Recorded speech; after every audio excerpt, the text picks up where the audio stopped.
Hello दोस्तों, फिर से आपका स्वागत है हमारे यूट्यूब चैनल पर। एंड वीडियो अगर आपको अच्छा लगे तो लाइक शेयर एंड सब्सक्राइब ज़रूर करिएगा, जिससे मुझे मोटिवेशन मिलेगी। आज का जो बेसिकली टॉपिक्स है वो पिच डेक पर रिलेटेड है, that how to create a perfect pitch deck for a startup. So किस अकॉर्डिंग आपको पिच डेक तैयार करना है जो आप इन्वेस्टर के सामने रख पाए।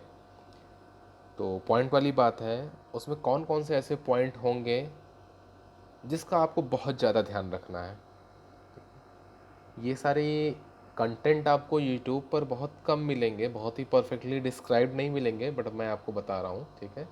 तो एक जो बहुत ही अच्छा पिच डेक होता है वो 12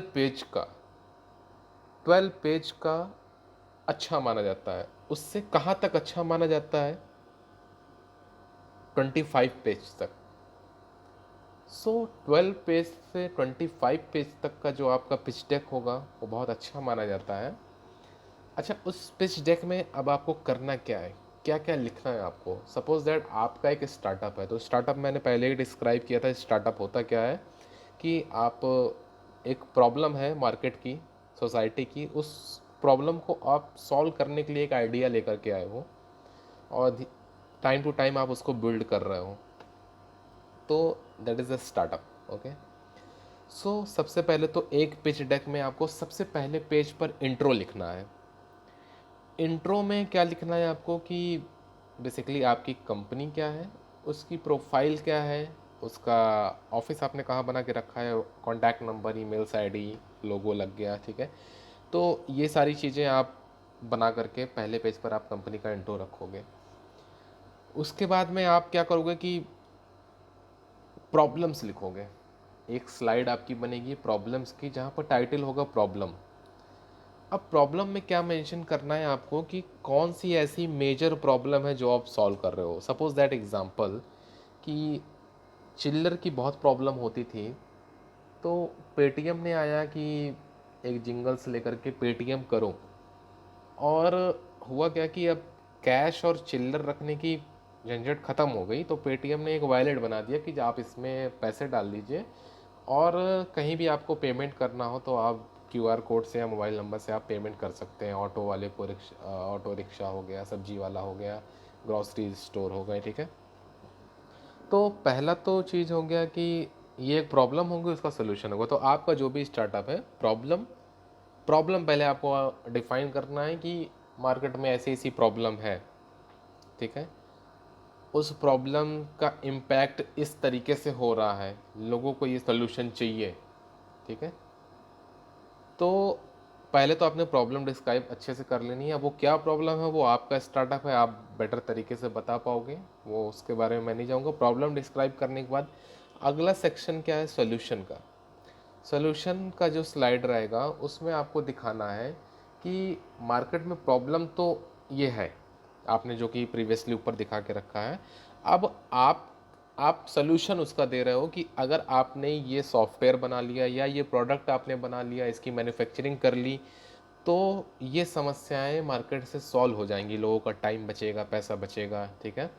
तो एक तरफ तो आपने प्रॉब्लम दिखाया कि लोगों को क्या क्या प्रॉब्लम हो रही है, और दूसरी तरफ आपने सोल्यूशन दिखाया, ठीक है।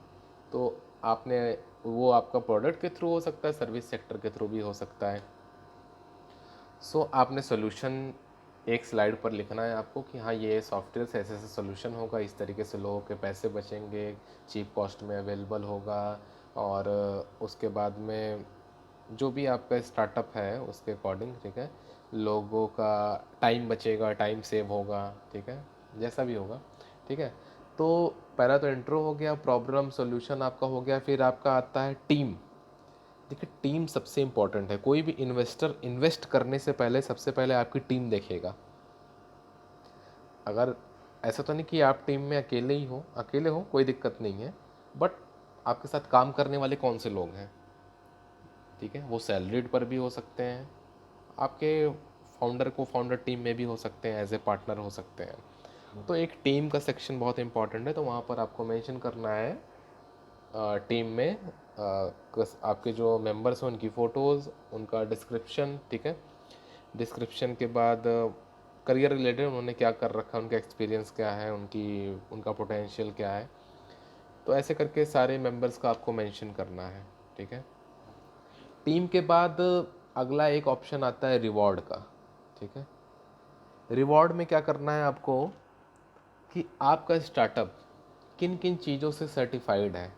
जैसे अगर आपके स्टार्टअप को कोई गवर्नमेंट ने अवार्ड दे रखा है या गवर्नमेंट से रिकग्नाइज है, और बहुत सारी ऐसी अथॉरिटी हैं इंडिया में जो स्टार्टअप को सर्टिफाइड करती है। जैसे मैंने प्रीवियस वीडियो में बताया था, DPIIT startup India, state government certify करती है, ठीक है। और नासकॉम से भी होता है।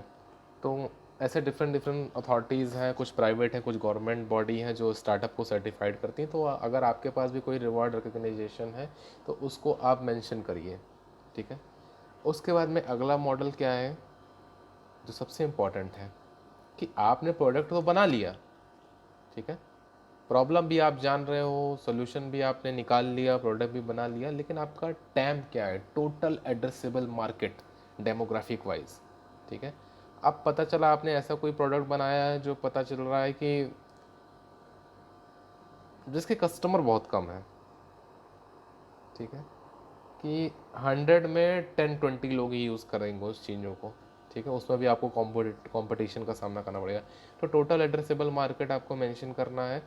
एग्जांपल आपको बता दूं टाइम कैसे होता है। जैसे आपने कोई प्रोडक्ट बनाया, ठीक है, या कोई एजुटेक का कोई सॉफ्टवेयर आपने बनाया, तो टोटल एड्रेसेबल मार्केट अगर हम देखेंगे तो ऑल ओवर इंडिया जितनी मिलियंस स्कूल होंगे, ठीक है, या कॉलेजेस होंगे, वो आपकी पूरी मार्केट है। तो टैम हो गया टोटल। फिर आपके पास क्या आएगा, सैम आएगा, ठीक है। आपकी जो सेल एड्रेसेबल मार्केट है तो पूरी इंडिया, बट अभी तो करंट टाइम में आपके सपोज दैट 100 करोड़ आपके टोटल एड्रेसेबल मार्केट है, 100 करोड़ लोग। लेकिन अभी जो सेल एड्रेसेबल मार्केट है उसमें आपको कॉम्पिटिटिव लैंडस्केप भी है, बहुत सारी चीज़ें हैं। तो सपोज दैट कि आपका जो रीजन वाइज है या स्टेट वाइज है कि आप प्रेजेंट टाइम में अभी आपका सैम जो है वो 10 करोड़ का है या 20 करोड़ लोगों तक आप पहुंच जाओगे, ये आपकी सेल्स मार्केट है, ठीक है, जो बची हुई मार्केट होती है। या कॉम्पिटिटिव लैंडस्केप पे देखा जाए या प्रेजेंट सिनेरियो में जो आपका अप्लाई होता होगा, ठीक है। सो एक तो हो गया कि फाइनेंशियल आपका, ठीक है। एक आपका होता है फाइनेंशियल।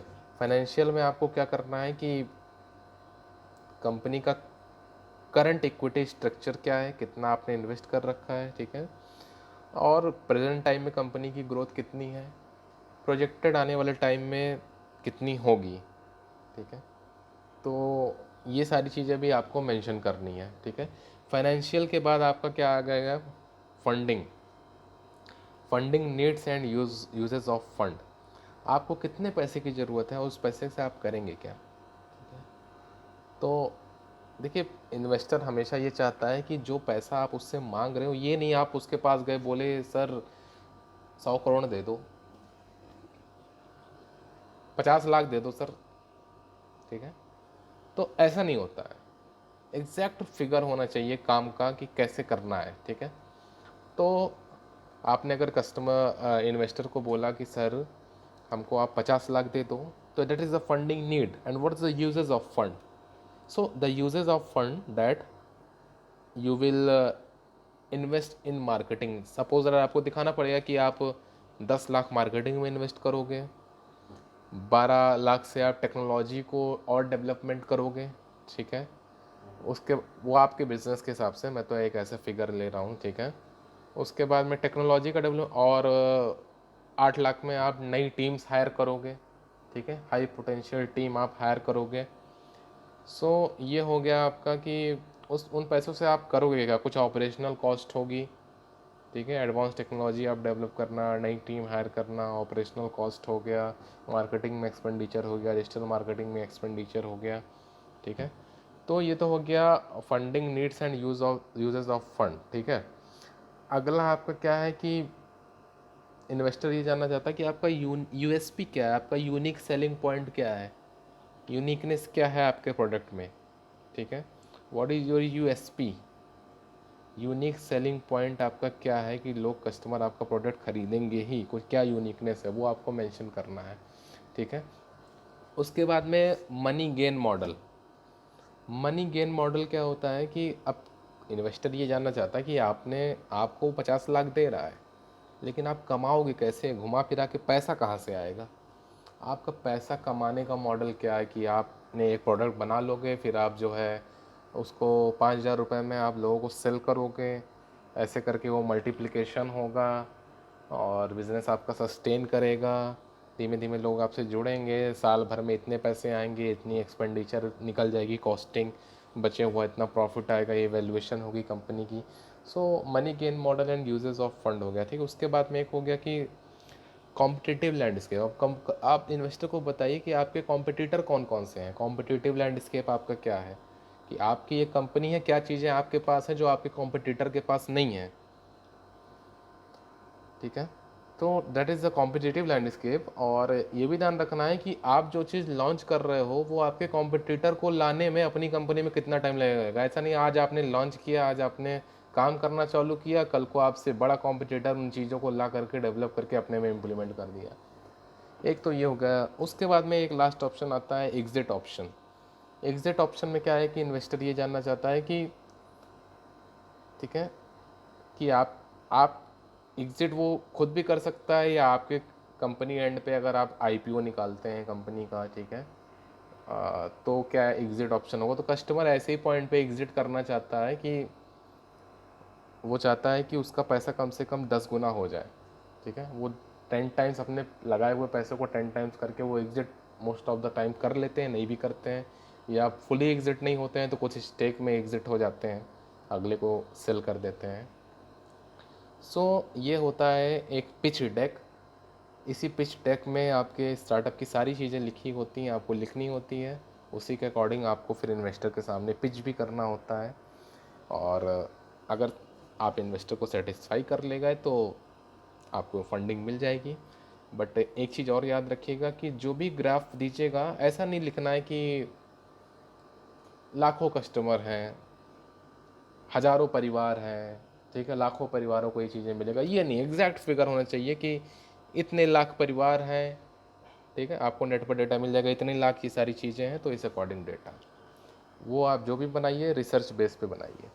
और वीडियो अच्छी लगे तो कमेंट्स भी करिएगा और शेयर भी करिएगा, एंड प्लीज़ चैनल को सब्सक्राइब भी करिएगा।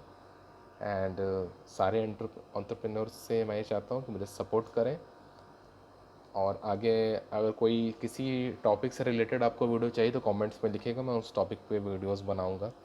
Thank you so much guys, thank you so much and be safe.